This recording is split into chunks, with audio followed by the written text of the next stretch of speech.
किशोरजी दराडे साहेब यांचा मी सर्व संघटनांच्या वतीने शब्दसुमनाने स्वागत करतो व शिक्षकांच्या व्यथा ज्या संघटनांकडे आलेल्या आहेत त्या मांडायला सुरुवात करतो।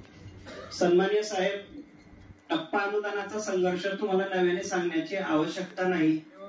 या अनिल आमची तुला रिक्वेस्ट आहे, फक्त जो विषय आहे ना ते मुद्दे टप्पा अनुदानाचा हे सभागृहातला प्रश्न आहे, मी त्याच मुद्द्यावर येतो साहेब। जे आता जे विषय पाहिजे तेवढाच विषयावर बोल, मला सेकंड टाइम दुसरा विषय त्यावेळेस बोल। 100% साहेब, आपण हे जे काही शासनाकडून तुम्ही आम्हाला मिळवून दिलंय त्यासाठी शेकडो प्रकारचे आंदोलन करायचे, मंत्रालयाचा पाठपुरावा करायचा, त्याच्यानंतर कुठेतरी सभागृहामध्ये शासनाला शिक्षकांच्या न्याय मागण्यांचा विचार करून अनुदानाचा टप्पा मंजूर करून घ्यायचा आणि टप्पा मंजूर झाल्यानंतर शिक्षकाचं वेतन जर वेळेवर होत नसेल तर त्या शिक्षकाने कुठल्या प्रकारे ज्ञानदानाचं कार्य करायचं।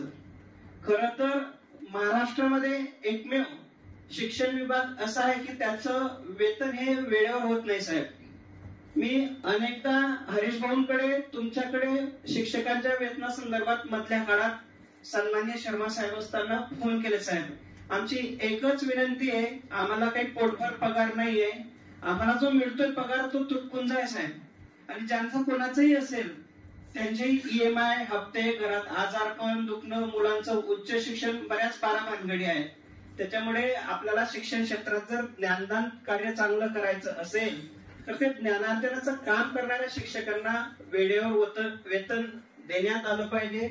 दुसरा विषय की या ठिकाणी काय होतंय साहेब की ही जी प्रक्रिया आहे 6 फेब्रुवारी 2023 ला अनुदानावर आलेली पदं आणि त्यानंतर ज्या तुकड्यांचं मूल्यांकन झालं, त्रुट्या पूर्तता झाल्या, त्यानंतर पुन्हा पदं वाढली, त्याच्याने अनुमानाच्या शेपटीसारखं शेपूट वाढतंय आणि जिल्ह्याला येणारा जो निधी आहे, ज्या वेळेस आम्ही वेतन पथक कार्यालयात विचारणा करतो त्यांचं मोघम उत्तर असतंय की निधी कमी पडतोय।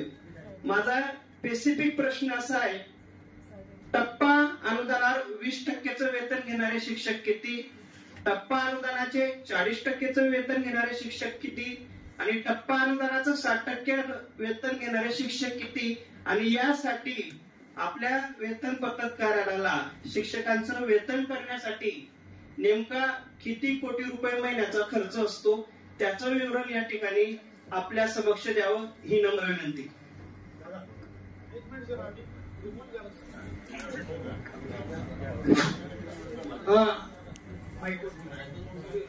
संख्येचं प्रमाण फार मोठं शाळेचं। जर तुम्ही एक सामाजिक लेवलला मीटिंग घेतली आणि आपसातले जर वाद मिटवले तर आमच्या अधिकाऱ्यांना त्रास होणार नाही आणि लोकांना त्रास होणार नाही। म्हणजे तुम्ही समाजाचे नेते करायला पाहिजे। तुम्ही एकदा जा तिथं स्वतः जा, तुम्ही समजून सांगा, होईल नक्की प्रयत्न केला। प्रयत्न नुसते मनापासून आणि एकत्र बसवायचा, इतकं भयान प्रचंड हे वाटतंय। शाळेत शिक्षक मॅडमचं म्हणणं आहे बोलायला लावतो पण बोलतोय, त्यांचं डिस्प्यूट आहे ना हो। यांना विचारा नक्की शाळा पक्की कोण बांधून देईल।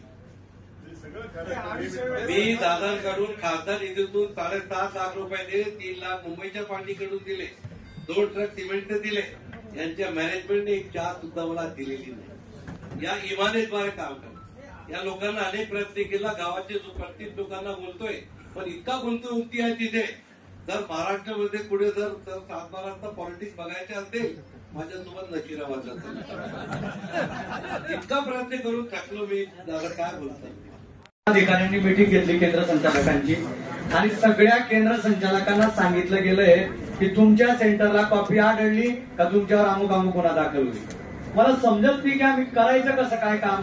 म्हणजे जर एखाद्या PIच्या FPIच्या ज्युडिशियल मध्ये खून झाला, दरोडा झाला, काही झाला तर ते फक्त चौकशा करतील, त्यांच्यावर गुन्हे नाही। पण आमच्या केंद्रामध्ये जर आता 55 ब्लॉक आहे हो, आता समजा वॉल कंपाऊंड आहे, वॉल कंपाऊंड वरून एखादा उडी मारून येतो, तो येतो कसं काय, तिथे पोलीस सिक्युरिटी आहे, त्यांनी ते पाहिलं पाहिजे. तो मध्ये येतो, तो आम्ही जबाबदार आहे त्याला. उद्या उठून आम्ही म्हणजे आता मी माझं सांगतो, मी एकदम स्ट्रिक्ट करून टाकलं. उद्या मी बाहेर जाईल याची गॅरंटी आहे का मला? आम्हाला पोलीस संरक्षण पाहिजे. एक मिनिट थांबा सर, बोलू तर घेऊ सर, एक मिनिट बोलून घेऊ सर. राणे सर एक मिनिट. आज सगळ्यांचा प्रश्न आहे बरं का, आणि हे असे जर प्रकार घडायला लागले तर मग कोणी परीक्षा घेणार नाही. भाऊ विनंती आहे, आणि हा जो प्रकार आहे ना अधिकाऱ्यांच्या अखत्यारीतला राहिलेला नाही.